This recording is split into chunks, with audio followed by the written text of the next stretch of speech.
No Latvijas robežas Krievijā ir Pleskavas karabāze. Tajā ir izvietota 76. gaisa desanta divīzija. Tā ir elitāra armijas vienība ar vislielāko kaujas gatavību Baltijas reģionā. Tas tikai vēlreiz apliecina to, ka Latvija turpmāko gadu laikā vairs nevar atļauties stiprināt savu aizsardzību tikai uz papīra. Pleskavas 78. gaisa desanta divīzija izveidoja vēl pirms Otrā pasaules kara. Kopš tā laika tā ir atradusies Pleskavas karabāzē. 2008. gadā desantu pārveidoja un noteica tam jaunu uzdevumu – ātri rieģēt uz reģionāliem konfliktiem. Kopējā Krievijas gaisa desanta karaspēkā ir līdz 40 000 karavīru, bet Pleskavas gaisa trieciena desanta divīzijā varētu būt no 3 līdz 5 000.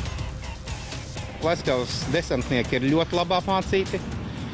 Viņi ir piedalījušies visos konfliktos, kādi ir bijuši modernās Krievijas vēsturē.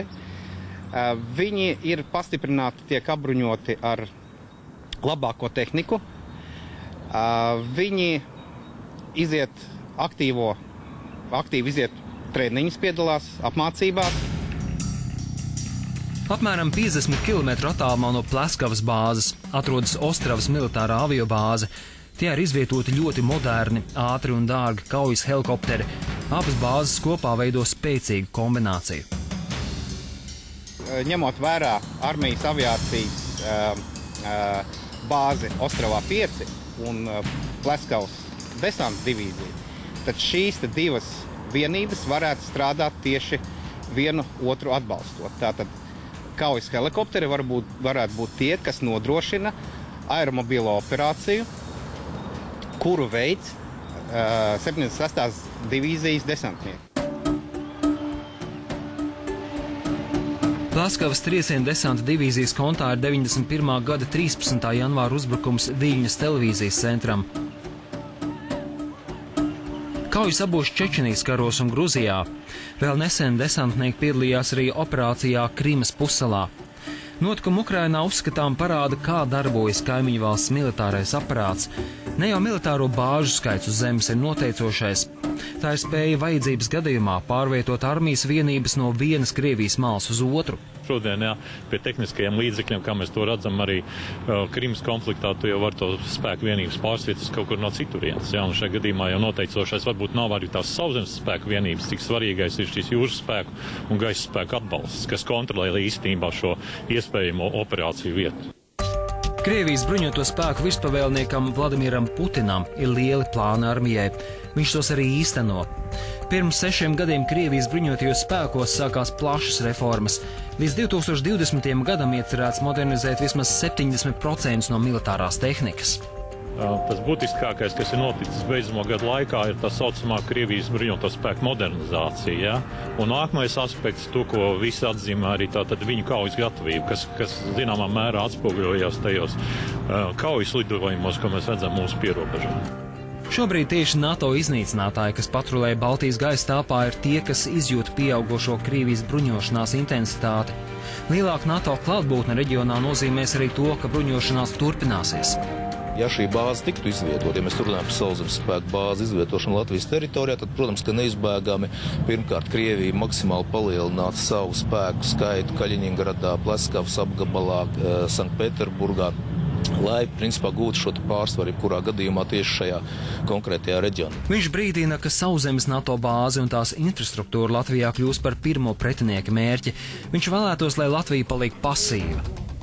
Runas par to, ka jāatrodas tieši Krievijas robeža tūmā, tā ir Pirmā pasaules kara domāšana, ja mūsdienās geogrāfijai vairs nav tik liela nozīme. Šīm visām valstīm ir spējas iznīcināt objektus vairāk tūkstošu kilometru attālumā. No tāda viedokļa šī bāze varētu būt, zinām, mērā politisks solis, bet es pieļauju situāciju, ka iespējams sauszemes spēki Baltijas valstīs netiks dislocēti. Pētnieks un atvainātais pulkvedis Rublovskis uzskata, ka Baltijas reģions ir vēsturiski ļoti tūs Krievijas sirdī. Rīga ir starp tām pilsētām, kuras var uzskatīt par Krievijas kodolu. Es gribēju precizēt jums, kad Googlā jūsu vārdu izlacis saskaņas centrs, vai jūs esat saistīts ar šo partiju? Jā. Kā jūs esat saistīts? Kulza? Kādā veidā jūs esat saistīts? Es esmu biedrs. Līdz 24. gadam Latvija bruņotajos spēkos plāno ieguldīt vairāk nekā 500 miljonus eiro. Karavīru skaits varētu sasniegt 6000. Pašreiz Nacionālajos bruņotajos spēkos ir viena nepilna sauszemes spēku kainieku brigāde. Kopumā tie ir apmēram 600 līdz 700 profesionāli karavīri. Viņi pirmie rieģētu militāru konfliktu gadījumā, līdz ierastos NATO papildspēki. Vēl varētu pieaicināt zemesargus. Bet ar to nepietiek. Latvijai nepieciešama vēl viena kainieku brigāde, lai varētu aizkavēt iespējamo pretinieku tik ilgi, cik nepieciešams. Politiķi ir apņēmušies atvēlēt aizsardzībai 2% no IKP, tomēr praktiskus soļus nevar redzēt. Īstenībā jau kas aizsardzības ministrijai vai bruņotajiem spēkiem ir vajadzīgs patreizajā brīdī, ir skaidrs finansējuma plāns, kurš iekļauj konkrētu skaidru ciparu, vienalga kāds viņš būtu šajā gadījumā, bet kas nemalotu un kas dotu iespēju gan aizsardzības ministram, gan bruņotā spēku komandierim plānot kaut ko reālu, sasniedzam, nevis tikai uz papīra. Kamēr Latvijas politiķi tikai sola stiprināt aizsardzības nozari, Krievija to reāli dara. Šogad tā turpinās krasi palielināt izdevumus saviem bruņotajiem spēkiem, aprēķinājuši Igaunijas starptautiskā aizsardzības studiju centra pētnieki. Sagaidāms, ka līdz gada beigām Baltkrievijas pilsētā Lidā netālu no Lietuvas izvietos 10 līdz 12 modernus Krievijas iznīcinātājus, bet Latvijas pierobežā Ostraus militārajā aviobāzē drīzumā nogādās tikpat daudz jaunus kaujas helikopterus. Raidījuma turpinājumā Baltijas valstu spēcdienas atklāja, ka ārēji nekaitīgais Krievijas mediju klubs Format A3 cenšas noskaņot viedokļus par labu Maskavai. Люди у нас просят поддержки, если 96% крымчан попросили воссоединения с Россией, то да, мы, конечно же, ответим на эту просьбу.